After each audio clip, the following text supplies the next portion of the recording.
Si Norma naman ang kailangan mo ng mas madalas pagkipuin ng baso ng kaibigan. Kasi yun siya. O pagkagaling ng trabaho, papahan siya. Punta ko pa na yung mga repapis ko. Siyempre, papayagan mo. Ngayon, nandun sa harapan sila. Ang puli nga, pinipis mo, tawag na, kahit oo nga, dyan ako. O ito, nakakain na yung puli, wala pa rin. Hanggang dumating ang kape, wala pa rin. Uwi ng bahay kasi, huwag mong aawahin. Intindihin mo kung kumain ng iyong mag-asawa. Walang lalaki na iniwan dati ang kanyang mga kasama. Hahanapin at hahanapin ang dating buhay. At sabihin mo sa kanya kung saan mo siyang mahal, tayo bumubuo ng isang magandang pamilya. Ikaw ang maging hanigan ng ating tahanan at sana ikaw ang maging idol ng ating mga anak. Kaya please na mahal, bawas-bawasan mo ang pagkabuhay binata. Intindihan, unawaan ang susi sa masarap at kasaganang pagmamahalan. Lagi lang kayo mag-iintindihan, unawaan.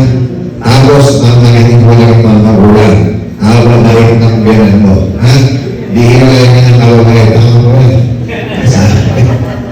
Ang buhay ng magkasawa ay parang ngipin at dila.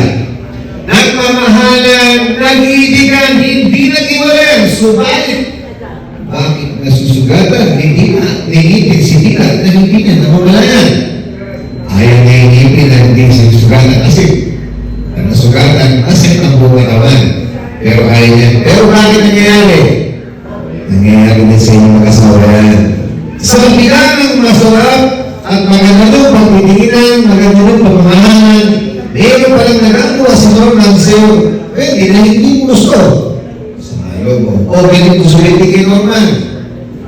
Mayroon ng tampuhan, sa malo. Ngayon, kung dumating na yung oras ngayon, mamayang gabi, ako matulog, pag-usapan na ang problema. At sana, kung sino ang nakasugat, siya na ang magpapaligo ng mahal, pasensya na. Hindi mo na ulitin. Baka magpinagawa na, ikaw hindi kasalanan, gusto ko sabihin na sorry, hindi kayo mag-aabot. Minsan nga, kasalanan ng babae, ikaw ayaw niya na sorry. Nangyayari yan. Hindi ko ba, natin, di ba, hindi ko na lang magkaya ako lang. Kasalanan mo na sa pasapang Panginoon. Sa naman ba natin? Matay tayo nakilala, hanggang sa sayo.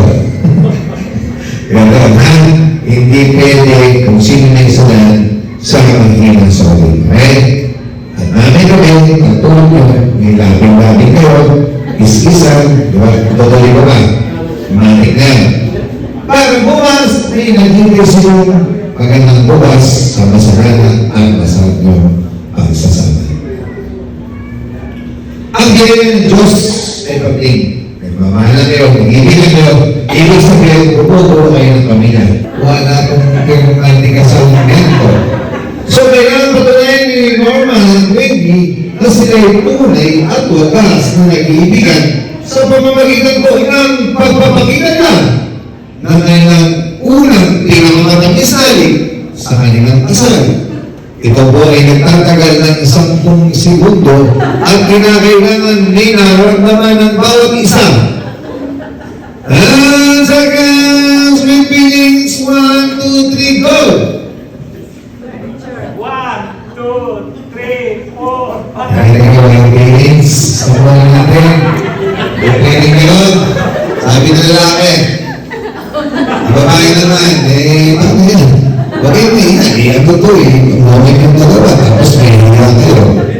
Hindi ko totoo. Wala akong bito.